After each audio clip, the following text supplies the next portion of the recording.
أعوذ بالله من الشيطان الرجيم بسم الله الرحمن الرحيم. Semoga Allah Subhanahu wa taala merahmati kita semua. Kita akan melanjutkan kembali pembacaan kitab Dhawabit Muhimmah li Husni Fahmi Sunnah karya Dr. Anis bin Ahmad Ibn Tahir Jamal hafizahullahu taala, di mana pada kesempatan pagi hari ini kita akan membacakan kaidah yang ketiga. Alhamdulillah, semoga bermanfaat. Qala al-muallif rahimahullahu taala hafizahullahu taala, ad-dhabitu tsalis, kaidah yang ketiga, al-jam'u wa tarjih baina mukhtalaf, menyatukan hadis-hadis di antara hadis-hadis yang nampaknya bertentangan. Ya, ada istilah dalam ilmu hadis disebut dengan hadis mukhtalaful hadis. Mukhtalaful hadis itu adalah hadis-hadis yang secara zahir, secara lahiriah seakan-akan bertentangan, padahal tidak. Ini yang dimaksud pada kaidah yang ketiga, yaitu bagaimana cara kita memahami, ya, ada hadis-hadis yang nampaknya saling bertentangan, maka perlu dijamak, ya, dikompromikan, atau perlu ditarjih. Pastilah di situ ada yang kuat. Sebagaimana penulis menyebutkan, al-aslu fi nususil Qur'an wa sunnatis sahihah annahu la tata'arada, atau annahu la ta'arada. Pada dasarnya tidak ada pertentangan di antara nas-nas Al-Quran dan sunnah yang sahih, bahwasannya tidak ada pertentangan tersebut, sebagaimana Allah Subhanahu wa taala berfirman, walau kana min indi ghairillah lawajadu fihi ikhtilafan katsira. Kalaulah kiranya Al-Qur'an itu bukan dari sisi Allah, tentulah mereka akan mendapati pertentangan yang banyak di dalamnya. Dalam surat An-Nisa ayat 82. Wa idza wujida min syai'un, maka terjadi maka jemaah sekalian, fa inna huwa bimana, yang kita anggap itu bertentangan, itu semata-mata hanya fi haqqi amrilkan nusus, bukan hakikat dari nas-nas tersebut itu bertentangan. Jadi ini hanya lahiriah, padahal hakikatnya tidak demikian. Nas tersebut tidaklah ada pertentangan.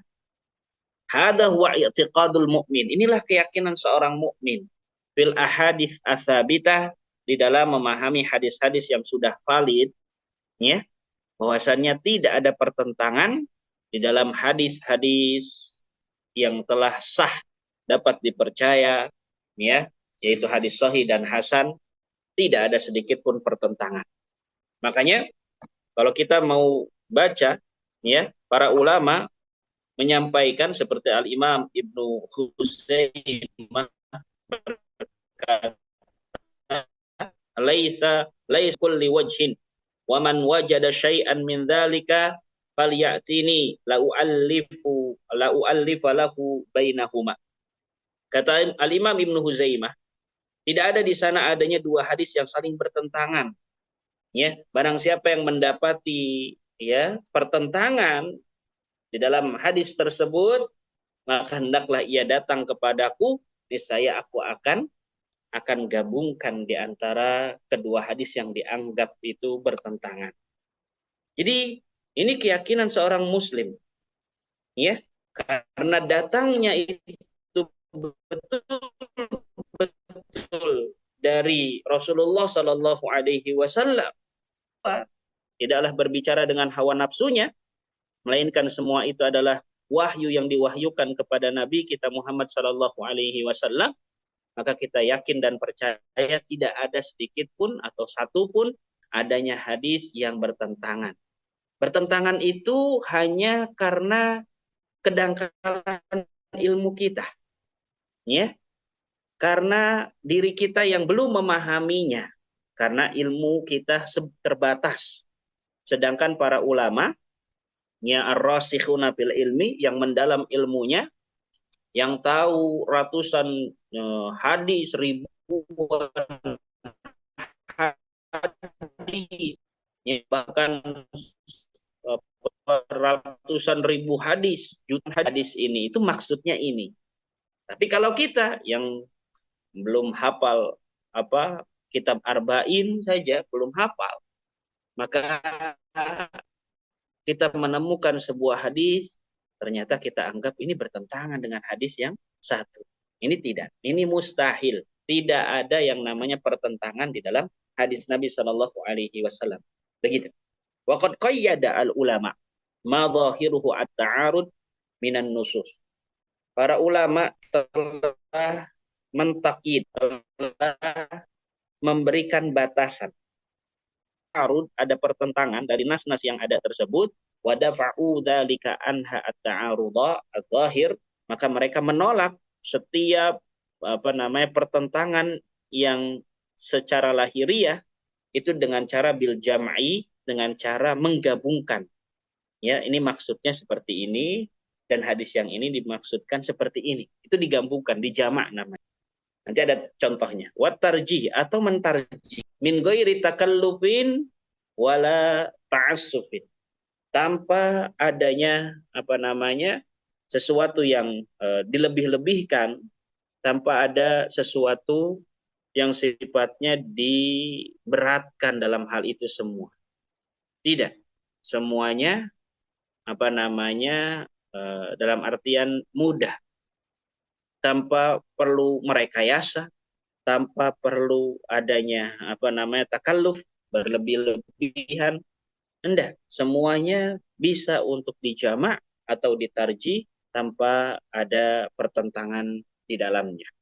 Nah, ini kaidah yang sedang kita bahas. Sehingga kaidah yang sedang kita bahas ini intinya adalah tidaklah ada dua kabar yang sabit dari Nabi Shallallahu Alaihi Wasallam, ya maka kita pastikan tidak ada pertentangan di antara dua hadis tersebut.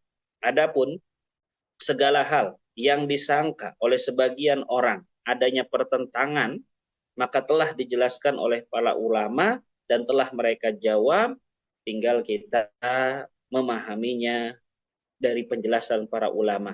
Dan para ulama telah menuliskan pembahasan ini dalam pembahasan khusus, yaitu disebut dengan Mukhtalaful Hadis. Ya, Imam Syafi'i punya kitab Mukhtalaful Hadis. Ya, Al-Imam siapa itu? Ana lupa. Sebentar, Ana cobakan. Ada kitabnya At-Tahawi. Ya, punya kitab Mushkilul Athar. Itu juga berbicara tentang Mukhtalaful Hadis, ya. Kemudian yang berbicara tentang bagaimana memahami tentang hadis-hadis yang secara lahiriah itu bertentangan, padahal tidak demikian. Maka Al-Imam Asy-Syatibi pernah mengatakan, allafan nasu fi raf'i at-tanaqud wa ikhtilaf anil Qur'an wa sunnah katsira. Bahwasanya orang-orang sudah menulis, ya, di dalam permasalahan untuk menghilangkan adanya tanaqud, pertentangan dan perselisihan di dalam memahami Al-Quran dan Sunnah dengan cukup banyak. Ini Al-Imam Asy-Syatibi telah menyebutkan bahwasannya, ya, ada beberapa para ulama yang telah memberikan penjelasan. Yang paling utama adalah Imam Asy-Syafi'i yang telah lebih dulu menulis kitab Mukhtalaful Hadis, ya. Maka perlu kita baca keterangan para ulama berkaitan dengan hadis tersebut. Seperti misalnya ada hadis dari Nabi Shallallahu Alaihi Wasallam yang bunyinya la adwa wala tiarota. Tidak ada yang namanya penyakit menular. Tidak ada namanya penyakit menular, ya. Ini hadis sahih. Lalu ada hadis juga dari Nabi Shallallahu Alaihi Wasallam, firra minal majzumi firaraka minal asad. Larilah engkau dari orang yang berpenyakit kulit kusta, ya, sebagaimana engkau lari dari singa. Nah, sebagian orang memahami bahwasanya ini bertentangan, ya.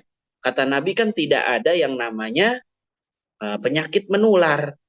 Kok malah Nabi bilang larilah dari orang yang punya penyakit kulit, ya, yang menular itu sebagaimana engkau lari dari singa. Nah, bertentangan nggak kira-kira ini, ikhwah? Seakan-akan bertentangan, gitu ya. Padahal para ulama telah memberikan penjelasan. Maksud hadis Nabi tidak ada yang namanya penyakit menular itu menular dengan sendirinya tanpa izin Allah Subhanahu wa taala. Gitu. Ya, artinya kita tetap dianjurkan untuk mencari sebab-sebab agar kita tidak tertular, ya. Tapi sekalipun kita sudah mencari sebab agar kita tidak tertular dari penyakit tersebut, kalau Allah berkehendak, maka kita pun tidak bisa mengelak. Seperti ketika kasus COVID kemarin, gitu ya. Ada orang ya dikabarkan dia qadarullah memang orang kaya, gitu. Selama COVID dia nggak pernah yang namanya keluar karena fasilitas semuanya sudah lengkap ada di rumahnya. Dia tinggal pesan dan lain sebagainya, ya. Setahun dia melakukan hal tersebut, hampir setahun, ya. Tapi ternyata qadarullah sekalinya keluar karena ada suatu keperluan dan lain sebagainya. Entah dari mana, ya, dia pun terkena COVID-19, ya. Maka sekalipun seseorang itu mencari sebab, betul, dengan pakai masker, dengan hand sanitizer dan lain sebagainya itu dianjurkan, ya, untuk apa namanya kita mencari sebab agar tidak tertular. Tapi ketahuilah tidak ada penyakit menular dengan sendirinya. Kalau Allah Subhanahu wa taala sudah takdirkan seseorang itu tertular, maka tertular. Itulah maksud hadis Nabi, tidak ada penyakit menular. Maksudnya tidak ada penyakit menular dengan sendirinya, ya. Sehingga kita tahu ada orang-orang yang ya tidak menggunakan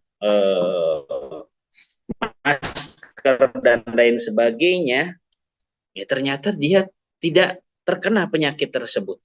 Tapi ada yang pakai masker, pakai peralatan, tapi ternyata terkena juga dia, tertular juga. Maka semua tarik takdir Allah Subhanahu wa taala. Kita hanya mencari sebab, semuanya telah ditakdirkan oleh Allah Subhanahu wa taala. Itu contoh ya di mana ada hadis yang secara lahiriah bertentangan. Nabi mengatakan tidak ada penyakit menular. Kemudian Nabi menyebutkan, larilah engkau dari orang yang berpenyakit kusta sebagaimana engkau lari dari singa. Yang seakan-akan Nabi menyebutkan penyakit kusta itu ya menular, dan memang betul menular. Ya, itu menular begitu. Jadi gimana apa namanya kita menghadapi orang-orang yang diponis itu bisa menularkan penyakitnya, kita jaga diri kita. Ya, dalam artian dengan sebab-sebab tersebut ya kita bertawakal pada Allah Subhanahu wa taala agar jangan tertular. Tapi kalau sudah ditakdirkan oleh Allah untuk tertular, maka kita tidak bisa untuk menghindari itu. Ya. Selanjutnya, halaman berikutnya disebutkan dalam kitab wa min tilka al ahadits. Ini contoh di antara hadis-hadis allati dhahiruha at-ta'arud, di mana secara lahiriah itu ada pertentangan, adalah ahadisun nahyi an istiqbalil kiblah. Hadis-hadis yang melarang untuk ya membelakangi kiblat bi ghaitin au baulin ma'al ukhra al mubihah lidzalika. Di mana ada hadis-hadis yang melarang seseorang itu membelakangi kiblat ketika buang air besar atau buang air kecil di ghaitin au baulin. Ma'a al-ukhra, padahal ada hadis yang lain yang al-mubihah yang membolehkan lidzalika hal tersebut. Gitu ya. Di mana ada larangan dari Nabi Shallallahu alaihi wasallam. Di mana Nabi Shallallahu alaihi wasallam menyebutkan ya, jangan kalian menghadap kiblat atau membelakangi kiblat ketika melakukan buang air kecil ataupun buang air besar.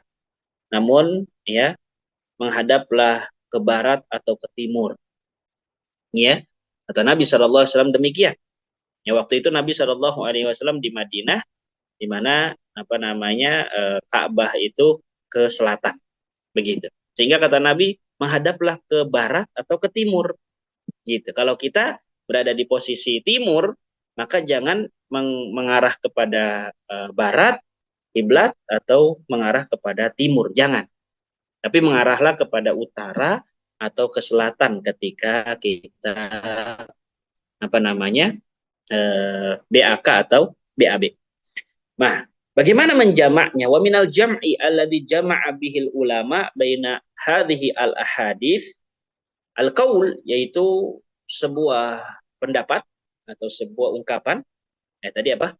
Di antara cara dalam menggabungkan ya hadis tersebut yang telah digabungkan, dikompromikan oleh para ulama, di antara hadis-hadis tersebut adalah ungkapan mereka bahwasannya an-nahyu itu yuhmal ala al-khala. Jadi larangan tersebut itu dipahami ketika di padang pasir, di BAB-nya tidak di dalam ruangan. Ya, dahulu kalau mau buang BAK, BAB itu ke khala namanya, ke padang pasir, ya, bukan seperti ruangan saat ini, gitu. Nah, Nabi melarangnya seperti itu ketika ada di khala, yaitu ketika ada di tempat-tempat umum, dalam artian tidak ada bangunannya, begitu, seperti di pasir, di sawah, ya, di sungai. Nah, itu jangan menghadap ke kiblat atau membelakangi kiblat, gitu. Wal ibahah, adapun yang membolehkan itu tuhmal ala al-bunyan. Nah, itu dibawa kepada ya BAB yang ada di dalam ruangan. Begitu. Karena hadisnya adalah Ibnu Umar itu melihat Rasulullah Shallallahu alaihi wasallam ketika Ibnu Umar naik ke atas genting, entah hendak memperbaiki genting atau seperti apa. Nah, qadarullah melihat Nabi Shallallahu alaihi wasallam sedang ada di kamar mandi, begitu. Nah, ternyata ya beliau ya membelakangi kiblat.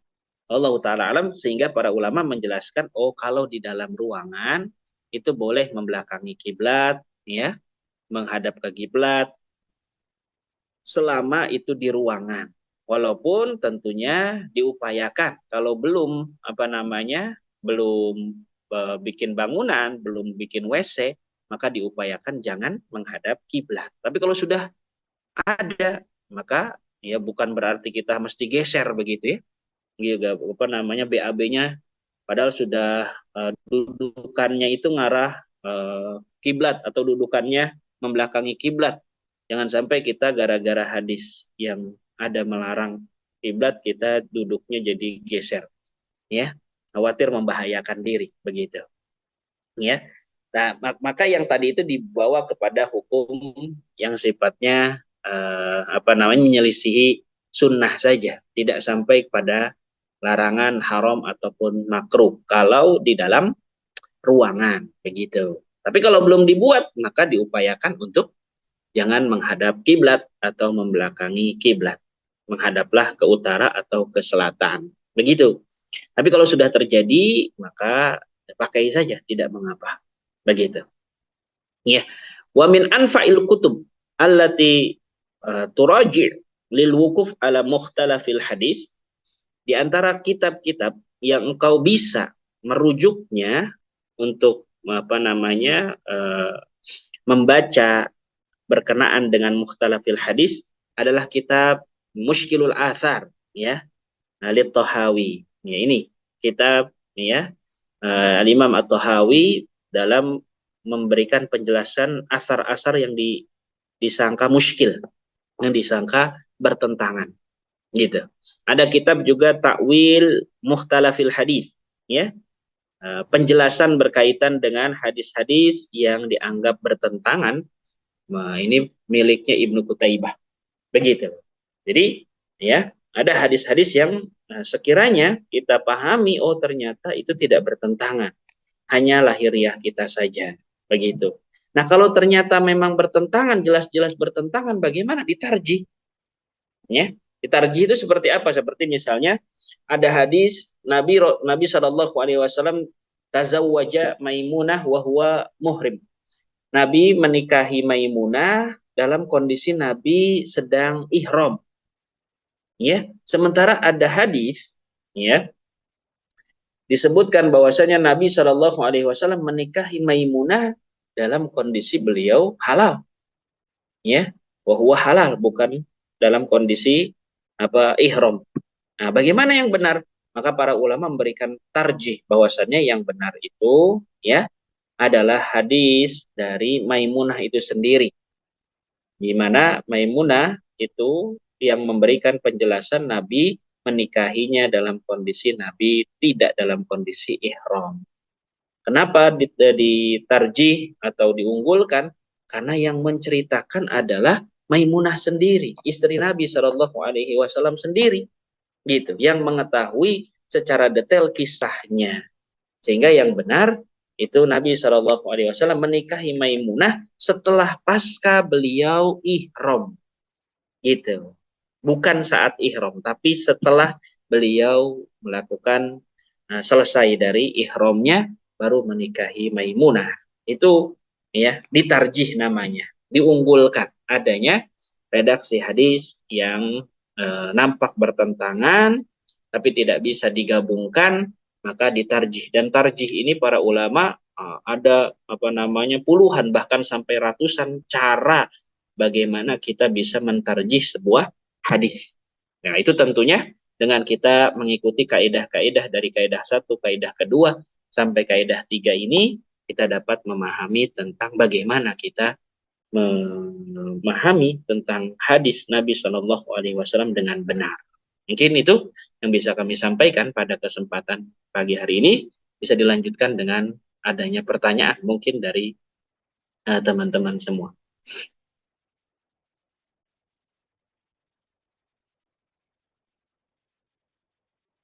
Mungkin ada hadis-hadis yang pernah dianggap bertentangan, silakan.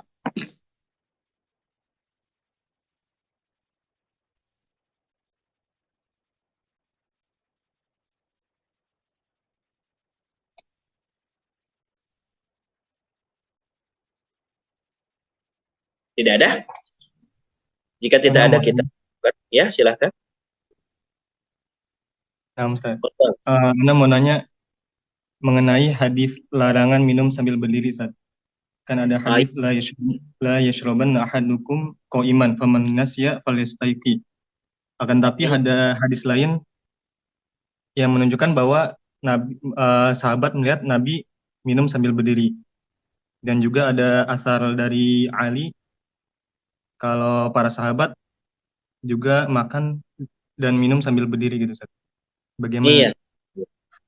Iya, bagus sekali pertanyaannya, dan ini memberikan contoh juga berkaitan dengan hadis Nabi Shallallahu Alaihi Wasallam yang melarang kita minum atau bahkan makan sambil berdiri.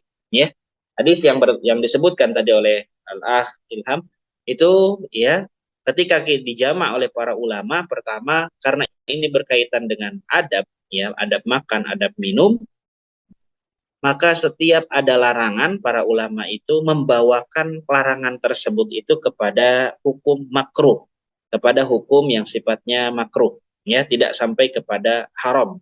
Sehingga kalau ada orang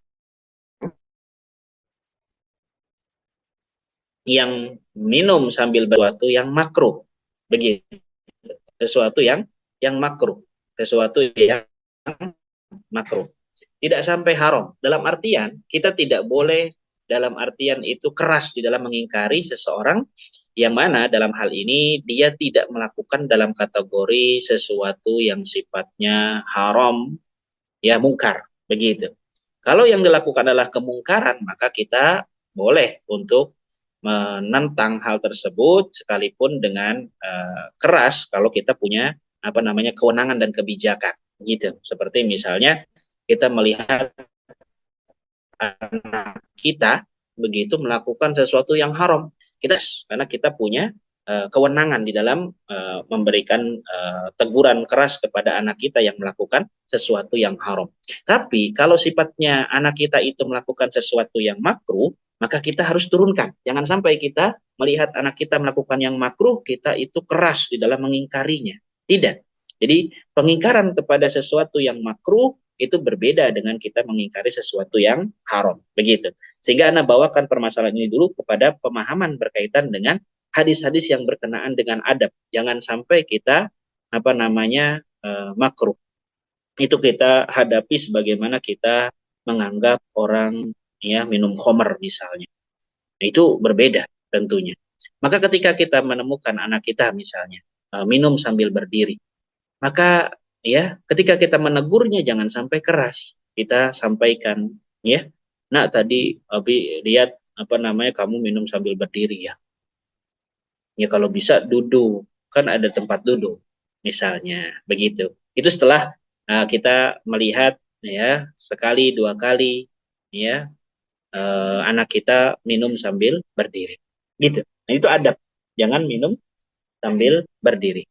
Lalu berkenaan dengan hadis yang menyebutkan hadis Ali radhiyallahu taala anhu yang mana beliau itu minum sambil berdiri, ya, kemudian beliau berhujah bahwasanya beliau melihat Rasulullah Shallallahu Alaihi Wasallam minum sambil berdiri. Nah, ini memberikan pengajaran sebenarnya. Ali bin Abi Thalib sedang mengajarkan, ya, karena ketika Ali bin Abi Thalib minum sambil berdiri, muka sebagian sahabat itu mengingkari, ya, seakan-akan mereka merasa merasa suatu kemungkaran. Ali melakukan sebuah kemungkaran. Justru Ali ingin mengajarkan, begitu.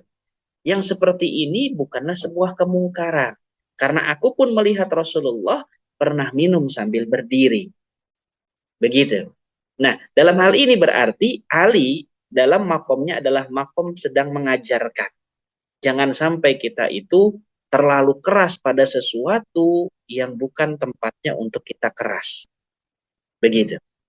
Jadi ketika ada orang lain melakukan sesuatu, kita harus paham secara fikihnya.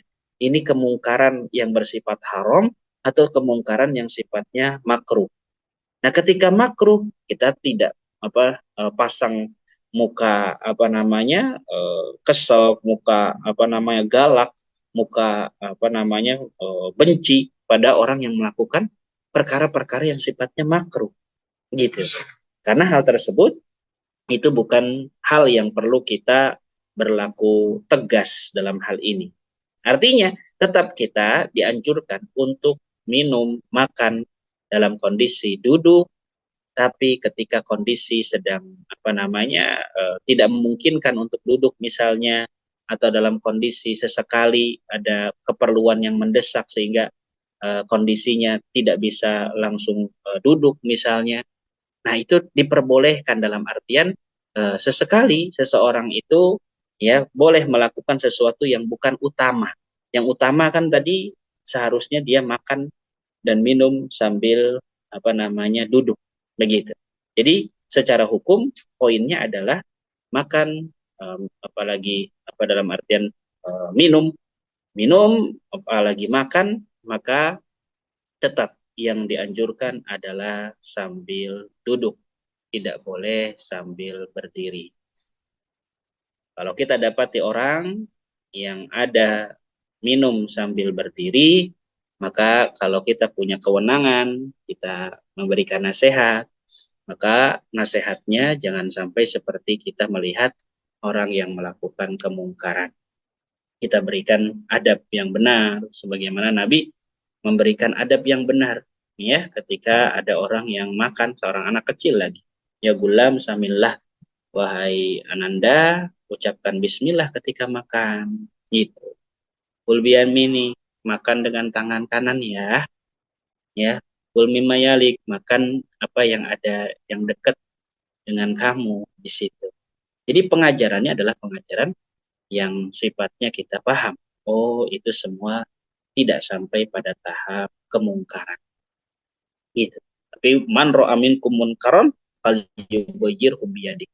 Kalau engkau melihat kemungkaran, maka ya rubahlah dengan tanganmu.